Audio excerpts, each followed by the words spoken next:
Selamat datang di channel Kang Afif, di mana di sini akan menambah wawasanmu berkaitan tentang psikologi, grafologi, parenting, kamu dan pasangan, pengembangan diri, dan motivasi diri.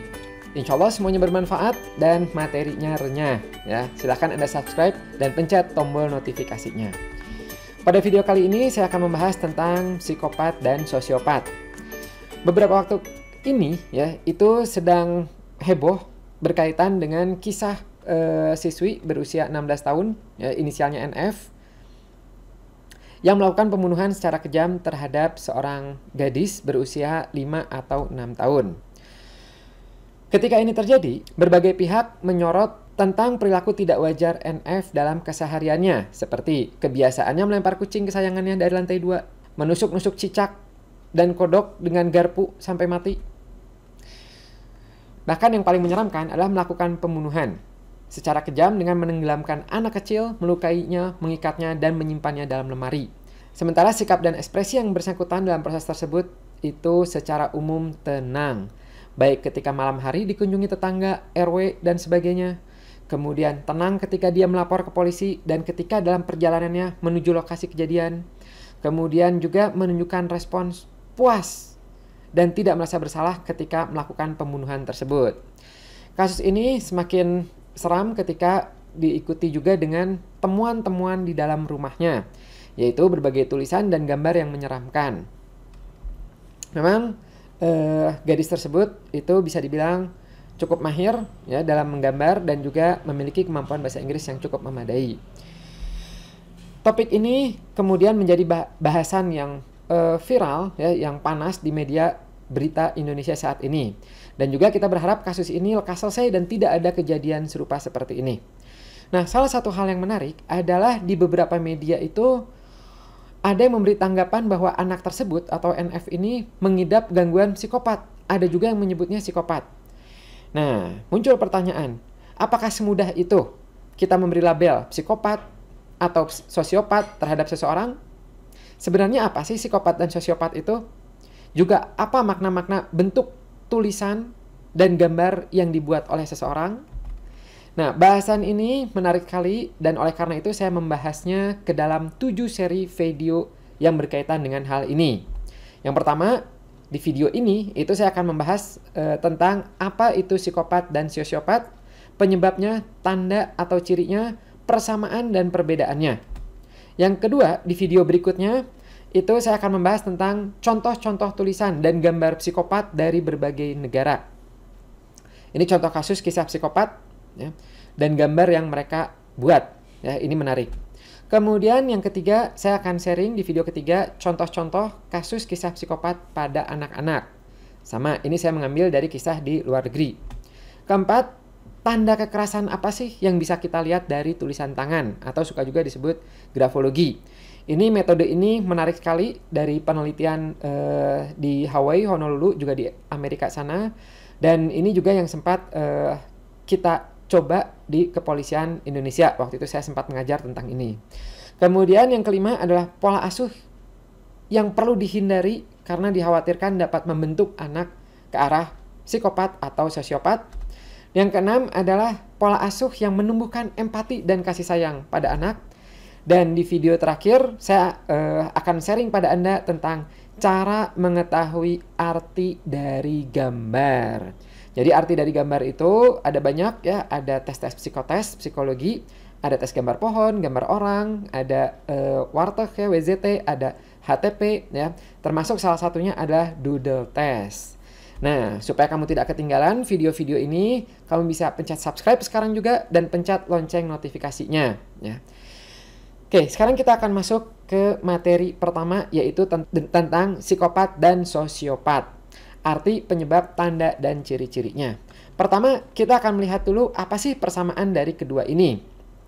Persamaannya antara keduanya itu dalam klasifikasi gangguan kejiwaan itu berada dalam kelompok yang sama, yaitu masuk di kelompok antisocial personality disorder. Kemudian keduanya sama-sama memiliki empati yang sangat rendah atau tidak adanya empati. Kemudian yang ketiga, kurang memperhatikan kebutuhan atau perasaan orang lain. Berikutnya, menunjukkan pengabaian terhadap aturan sosial dan standar perilaku terhadap hukum. Kemudian suka terlibat dalam kegiatan tipu-menipu. Kemudian gagal merasakan penyesalan atau rasa bersalah. Dan keduanya berpotensi kejam. Nah, sekarang apa perbedaannya? Perbedaan antara psikopat dan sosiopat ini sebenarnya cukup banyak. Ya, kita lihat satu persatu. Yang pertama itu dari kuantitatif dulu, yaitu dari persentase perbedaan keduanya. Dari statistik di Amerika sana dihasilkan, ya, ditemukan bahwa ternyata psikopat itu kurang lebih 1% dari populasi yang ada.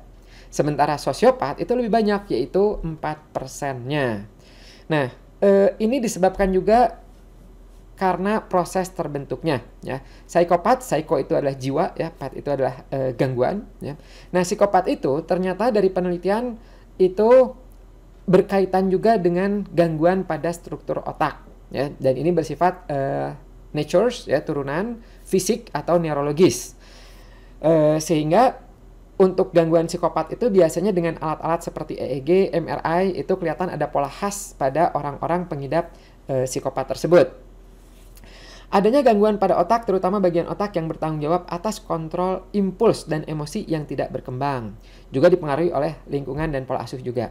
Sementara sosiopat, sosio itu singkatan dari artinya adalah sosial, ya, pat itu adalah gangguan. Jadi dia ini lebih banyak penyebabnya itu adalah dari nurtures atau lingkungan tersebut. Baik itu pola asuh, baik itu pendidikan yang kasar, trauma masa kecil, lingkungan yang kurang kondusif, ya, dan berbagai lingkungan lainnya. Nah, contoh yang cukup menarik, contoh yang cukup mudah difahami, ya, untuk sosiopat ini adalah kita bisa mengambil contoh Joker dalam film Batman, ya. Jadi itu lingkungan itu sangat mempengaruhi sekali. Kemudian ada perbedaan lagi antara psikopat dan sosiopat secara tampilan luar. Pada psikopat biasanya orangnya itu charming, menawan, nyanjung, dan dia mampu bicara dengan baik. Contohnya kalau Anda suka nonton film-film psikopat, itu ada film American Psycho, ya, yang dimainkan oleh Christian Bale. Rapih, ya, tertata gitu, namun ternyata bahaya, ya. Sementara kalau sosiopat itu dalam tampilannya itu ya biasa aja, bahkan cenderung kadang-kadang berantakan atau kusut. Kemudian emosinya juga tidak terkendali, mudah tersinggung dan tidak teratur. Ini berhubungan juga dengan stabilitas emosinya. Pada orang-orang psikopat itu tampilan emosinya itu lebih cool, lebih tenang, lebih kalem, dan biasanya juga rada dingin, ya, sehingga tidak kebayang bahwa orang ini akan meledak emosinya. Beda dengan yang sosiopat. Sosiopat itu secara kontrol emosinya dia kurang. Rada impulsif, mudah tergugah emosinya, kurang sabar, eksplotif, meledak-ledak, ya, dan juga gelisah. Mereka biasanya mudah marah. Misal, ketika topiknya jatuh, marahnya bisa luar biasa.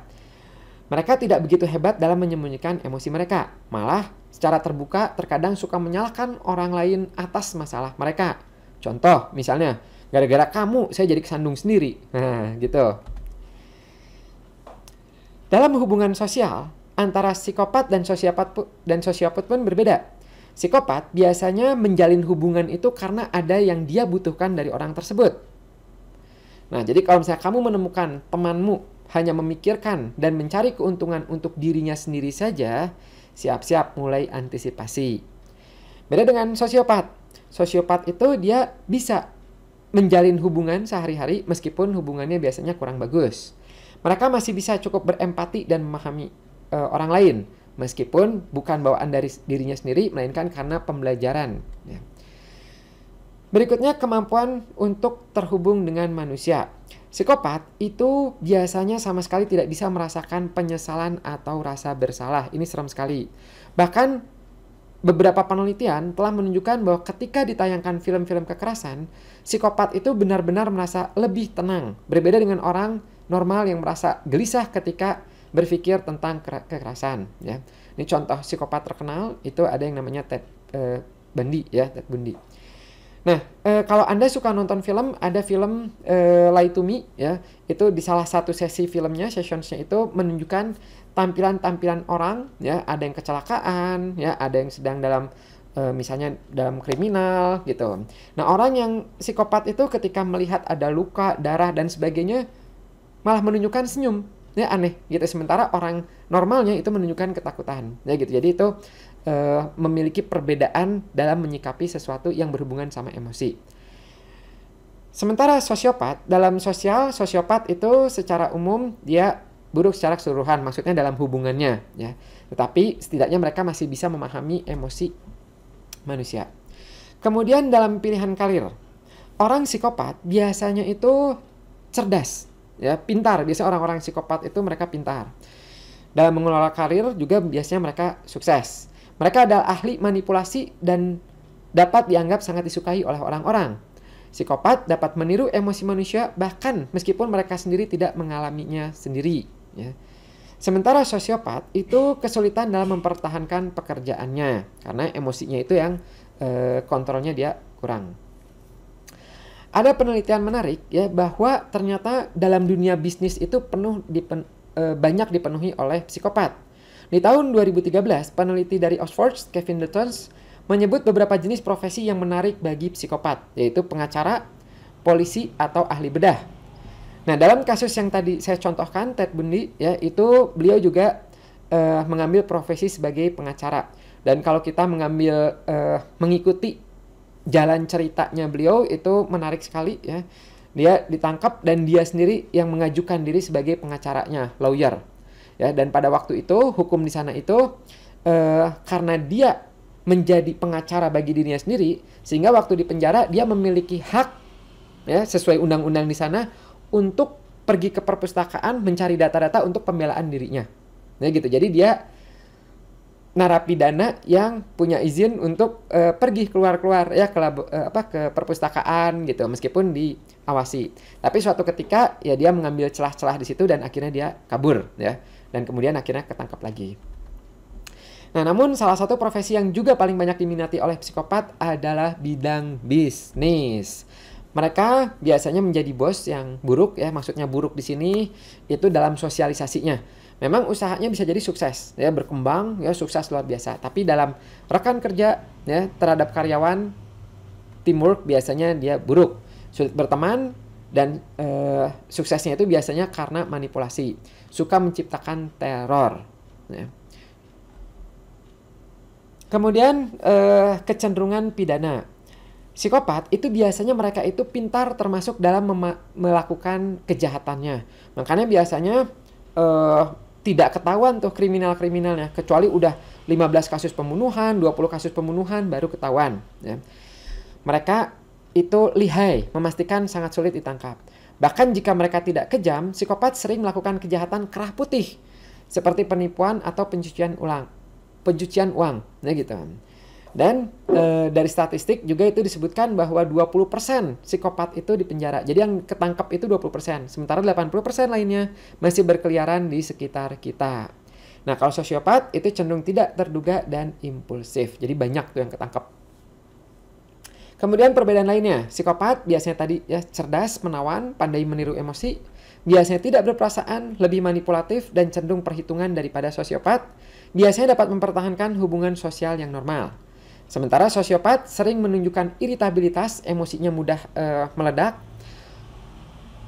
mengalami kesulitan membangun dan mempertahankan hubungan, biasanya impulsif, bertindak tanpa memikirkan konsekuensi dari tindakan mereka. Jauh lebih mungkin berbaur dengan masyarakat daripada psikopat. Ya, ini secara normal. Berikutnya, perbedaan lainnya lagi, psikopat seringkali mereka sukses dalam karirnya. Dan mereka bisa diatur secara obsesif, biasanya bersedia pura-pura peduli atau tertarik pada perasaan orang lain. Tapi mereka tidak memiliki hati nurani.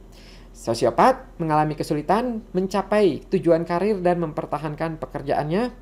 Biasanya kurang terorganisir dalam sikap mereka, gugup, mudah gelisah, dan cepat menunjukkan kemarahan. Kurang bisa ikut bermain, mereka menjelaskan bahwa mereka tidak tertarik pada siapapun selain diri mereka sendiri. Nah, hati nuraninya masih ada meskipun lemah. Ada survei menarik tentang psikopat, yaitu tadi sekitar 1% dari total populasi di dunia mengidap psikopat. Dan pengidap ini sulit dideteksi karena sebanyak 80% lebih banyak yang berkeliaran daripada yang mendekam di penjara atau di rumah sakit jiwa. Pengidapnya juga sukar disembuhkan karena yang bersangkutan tidak merasa dirinya sakit. Dan secara kriminal, psikopat dikenal sebagai pembunuh, pemerkosa, dan koruptor. Juga disebut dengan pembunuh berdarah dingin, ya, karena emosinya itu tidak bagus, ya. Namun hanya 15-20% dari total psikopat. Selebihnya berpenampilan sempurna, pandai bertutur kata, mempesona, mempunyai daya tarik luar biasa, dan menyenangkan. Psikopat tidak bisa membedakan rasa takut dengan wajah netral. Penelitian di Georgetown University dengan 36 anak, bahkan ada yang menjawab, saya tidak tahu itu ekspresi apa, ya. Tapi yang pasti adalah itu ekspresi sebelum saya menusuknya, gitu. Jadi orang ini, ya, pembunuhan tersebut itu ketika korban pembunuhnya itu mau dibunuh, menunjukkan ekspresi takut, dia nggak tahu bahwa itu adalah ekspresi takut. Yang pasti adalah itu adalah ekspresi sebelum saya membunuhnya. Nah itu, ya, jadi nyerem. Nah itu seperti yang tadi saya ceritakan contoh di film Lie to Me, ya. Berikutnya biasanya orang yang psikopat itu kecanduan dopamin. Dopamin itu bekerja tatkala kita merasa senang. Ketika kita dapat hadiah, ya, jatuh cinta, makan makanan kesukaan, itu hormon dopamin kita itu muncul. Nah, psikopat itu ingin terus-menerus merasakan hal tersebut, termasuk dengan cara membunuh. Kemudian, rasa empati seorang psikopat itu seperti lampu sakral. Mereka bisa menghidupkannya sehingga tampak ramah, baik, dan meyakinkan. Bisa juga dimatikan sehingga bisa membunuh dengan brutal atau jadi pembunuh dingin, berdarah dingin. Kemudian psikopat itu biasanya suka mengtroll atau trolling di internet. Hobinya suka ngerjain. Kalau main game jadi musuh. Kalau ngerjain menyakiti dan nggak punya sopan santun. Hati-hati itu yang prank-prank, ya. Itu bisa juga menjadi salah satu tanda-tanda psikopat. Kemudian indera penciumannya buruk. Nah, umumnya orang bisa kenal 10 jenis bau, tapi psikopat itu memiliki kesulitan dalam bidang bau-bauan. Mungkin ini berhubungan sama otaknya itu, ya, gangguan di otak tersebut. Kemudian psikopat itu ternyata bisa menjadi orang baik. Contoh kasus, peneliti James Fallon itu melihat ada seseorang yang mana secara DNA ia memiliki kecenderungan untuk menjadi agresif. Dan dalam keluarganya memang ada keturunan seperti itu. Dirinya agresif dan kompetitif. Bahkan dengan cucunya sendiri, dia nggak mau ngalah. Sulit simpati, sulit empati terhadap orang lain. Tapi kecenderungan psikopatiknya ini tidak muncul. Justru orang ini jadi penyayang dan sosial. Karena ia dibesarkan dalam keluarga yang penyayang. Gitu. Jadi ternyata bisa nih, ya gitu, meskipun tidak sembuh 100%. Nah, penyembuhannya itu sampai saat ini belum ditemukan pengobatan atau terapi yang efektif terhadap pengidap psikopat dan sosiopat hingga sembuh total.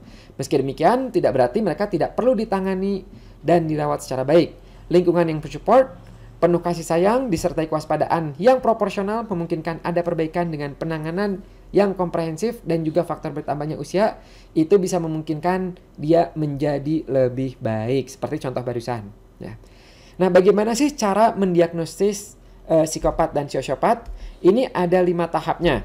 Yang pertama, biasanya kita perlu melakukan cross-check wawancara terhadap keluarga dan orang-orang terdekat dari pasien, pengaduan korban, atau pengamatan perilaku pasien dari waktu ke waktu. Kemudian bisa juga dilakukan pemeriksaan scan, ya, kesehatan otak dan tubuh melalui EEG, ya, elektroencephalogram, MRI scan, dan pemeriksaan lain secara lengkap. Kemudian melakukan wawancara penggunaan metode DSM, baik DSM-4 ataupun DSM-5 yang terbaru. Kemudian memperhatikan gejala-gejala kepribadian pasien. Dan terakhir adalah melakukan tes psikologi atau psikotes. Jadi banyak, ya, kita tidak boleh menyimpulkan hanya dari sepintas saja.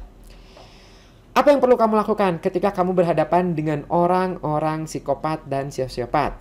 Yang pertama adalah jangan cepat melabel, ya, mencap orang itu psikopat, sosiopat, jangan, ya. Kemudian coba Anda start from yourself. Jangan-jangan Anda sendiri memiliki kecenderungan tersebut, ya. Mulai latih kontrol diri, mewaspadai diri sendiri, ya. Latih kematangan emosi Anda. Kemudian, Anda bisa mewaspadai orang-orang di sekitar Anda, ya, yang punya kecenderungan seperti itu, ya. Khususnya anak-anak Anda itu latih, biarkan mereka itu terlatih waspada terhadap orang di sekitar. Kemudian buka mata, terutama psikopat, hati-hati ya terhadap psikopat karena mereka biasanya charming, ya, menawan, pintar merayu, pintar menggoda, ya, dengan pujian, hadiah gitu. Jadi jangan mudah terbuai. Kemudian gunakanlah pendekatan logika untuk menjelaskannya. Contoh, kenapa tidak boleh mematah-matahkan kaki kecoa? Misalnya dia nanya gitu. Ya kita bilang jangan, kasihan. Dan juga ada aktivitas lain yang lebih menyenangkan dibandingkan mematah-matahkan kaki kecoa tersebut gitu. Ya.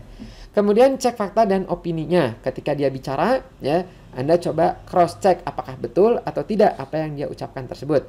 Jangan menelan bulat-bulat 100%. Kemudian ajak dalam kegiatan positif khususnya yang bersifat sosial, latih. Jauhi dari lingkungan negatif, ya, maupun yang memiliki kecenderungan buruk. Kemudian yang terakhir yang penting adalah latih pendidikan karakter. Penanaman nilai moral itu penting, ya, agama, ya gitu, moral, kode etik itu penting sekali. Meskipun tidak langsung berubah, tidak langsung berhasil, tapi seenggaknya itu akan membantu, ya, untuk mengembangkan akhlak yang bersangkutan. Catatan penting, pembentukan kesimpulan bahwa seseorang itu menderita gangguan psikopat, sosiopat atau tidak membutuhkan ilmu dan kompetensi yang memadai disertai dengan tahapan diagnosis yang lengkap. Sehingga kita tidak boleh melabel seseorang adalah psikopat dan sosiopat hanya berdasarkan informasi sepintas saja, ya. Dapat dari beritanya seperti itu, oh ini orang psikopat, oh ini orang sosiopat. Jangan. Selain melanggar kode etik, ya, di kalangan psikologi, hal ini juga dapat berisiko buruk terhadap yang bersangkutan. Setidaknya membuat nama orang tersebut jadi jelek. Mending kalau berita itu benar, kalau nyata enggak. Wah, ya kita udah melakukan suudzon. Nah, untuk saat ini kembali ke kasus NF, ya, saat ini dia sedang diatasi oleh Polri secara profesional dan Polri juga mengumpulkan berbagai sudut pandang baik dari psikolog, dokter jiwa, psikiater, termasuk KPAI, Komnas HAM, LPAI, ya, dan sebagainya. Jadi kita tunggu saja update berikutnya dari mereka, ya. Jangan kita judge apakah anak ini psikopat atau sosiopat meskipun tanda-tandanya sesuai dengan seperti yang tadi saya sharing di sini, ya. Nah, sambil kita nunggu, nah di sini saya akan mengingatkan kembali bahwa nanti di video berikutnya itu saya akan sharing pada Anda tentang contoh dan gambar yang dilakukan oleh para psikopat di luar negeri sana. Ada pembunuh berantai, ada yang melakukan mutilasi, ada yang wah pokoknya serem-serem, ya gitu. Nah sama psikolog tersebut ya dikumpulkan tulisan dan gambarnya nanti saya akan sharing pada Anda. Kemudian yang lainnya nanti ada tentang anak psikopat, tanda kekerasan dalam tulisan tangan, pola asuh pembentuk psikopat yang harus Anda hindari, kemudian pola asuh yang menemukan empati dan kasih sayang pada anak, dan cara mengetahui arti gambar atau doodle test. Ini menarik sekali, ya. Jangan lupa di-sharing video ini supaya yang lain juga dapat informasinya, dapat manfaatnya. Jangan lupa juga Anda subscribe, ya, pencet loncengnya. Terima kasih dan sampai jumpa. Bye-bye.